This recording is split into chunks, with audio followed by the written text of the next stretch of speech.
one of the elements of where they want to take the world is a third world war, which they wish to involve Europe, the United States, and, well, Canada, North America, and Russia and China. I was told by insiders in the 1990s in America that the plan was to lead to a conflict involving China. For this reason, in the 1800s, letters were written, and particularly one particular letter, between two high-level players in the secret society network, in which the 3 world wars were described of where they were going to go. And this letter included the detail of countries that would be involved and how it would be started. And it described the First World War, with the Germans brought into conflict with the rest of Europe and America. It described the Second World War in the same terms and said it would lead to a Jewish state in Israel. And the Third World War would be triggered out of the Middle East, involving Israel as the trigger, and would bring about the final global conflict, which would lead to them being able to offer the solution to stop this ever happening again, which would be a world government and a single world army. And the idea of that is to say, if we have a single world army and we bring an end to national armies, then we can't ever again have a war. What they won't tell you is those that have manipulated the war will be the same people that offer the solution to the war, which is exactly the structure of control that they want. And I feel very strongly that Georgia, I'm not saying this war's going to happen tomorrow, but Georgia was a move on the chessboard in this direction.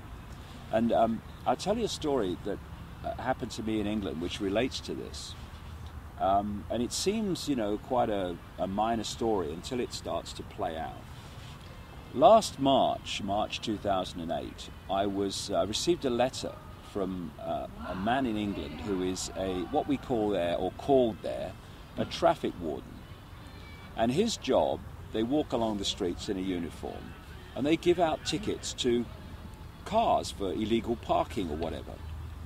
Not many people like them for that reason, but they just do that job. And this traffic warden, he'd been a traffic warden for nearly 20 years, he wrote to me because he read my books, and he said, look, there's something I don't understand, and there's something that's really bewildering me. He said, I've been called in by my boss, and like my colleagues, he said, I've been given 3 cards, authorization cards. He said, one of the cards is to give me authorization to be a traffic warden. Okay. But the second card was what they call in Britain a pace card, and that carries the words that policemen have to say by law when they're arresting somebody. And the third card was the authorization of this man and his colleagues, traffic wardens, to go into private property without permission. So this man, who's a nice guy, he said to his boss, why do I need the statement you make to arrest people if you're a policeman, and why do I need an authorization to go into private property? And his boss said, look, I've been told to give them out, take them home, leave them until further notice. A few days later, him and a few other traffic wardens are outside the police station in this county, this town. And a policeman came out that this traffic warden had known a long time, I hadn't seen for a while. And the policeman came over and made the small talk, and then he pulled his friend aside. He said, I want to talk to you. And he said to him 4 or 5 times in this conversation, you must not breathe a word about this. He said, I've got the job, he said, in this county, and there's someone like me in every other county of the United Kingdom, policeman, whose job it is to organize in preparation for a coming war. He said, we're preparing for this war well in advance. And he said, what's expected by the government is that when this war starts, there will be massive civil unrest on the streets of Britain and protest. He said, so what's happening is that when that war starts and the protests start and the civil unrest they're expecting, the military and ourselves, police officers, will be focusing on dealing with the civil unrest. And you, traffic wardens, private security guards and companies, closed-circuit television operators, and all these kind of people will be brought forward to do the jobs that police officers currently do while we're dealing with a civil unrest. Well, he sent me the cards and I saw them to confirm they existed. A few days after he contacted me, the British government announced that they were going to redesignate and rename traffic wardens civil enforcement officers, and they were going to give them powers, some of the powers currently that the police have. 10 days ago, all these months later after this happened, 10 days ago, the government in Britain announced that they were introducing a new designation of authority called accredited persons. And these were security guards, private security firms, CCTV operators, etc., who were going to be given accredited person status and given powers that are currently the powers of the police. Now, why I tell this story is that everything that this police officer said was going to happen is happening or has happened. The only thing that remains is the war.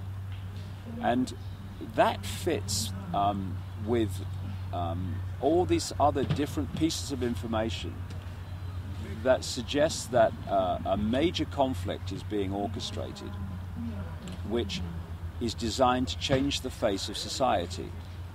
Because there's nothing that changes society faster than a war. And this has been going on way back.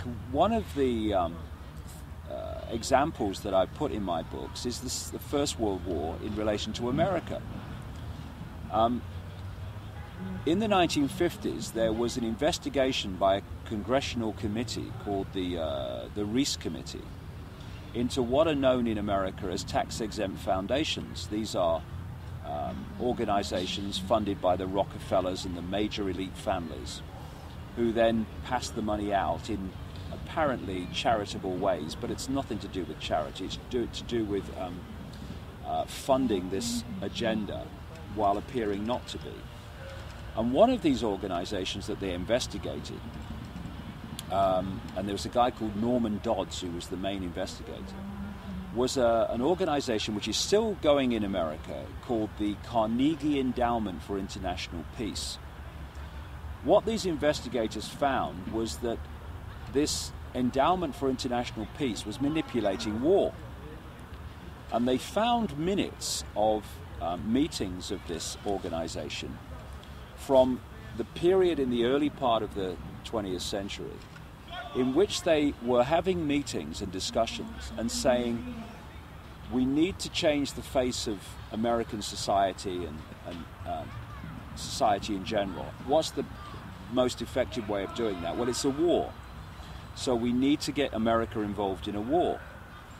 And Woodrow Wilson was the president of America at the time, and it's actually in the minutes of this organization that they sent messages to Woodrow Wilson telling him not only he must get involved in this war in Europe, but that he must stay in it for as long as it takes for American society to change in a way that's never going to change back again.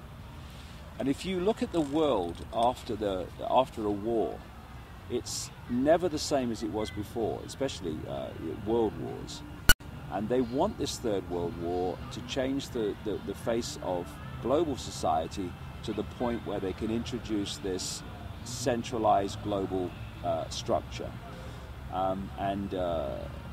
As they used to say in the 1960s with the Vietnam War, what would happen if we had a war and no one turned up?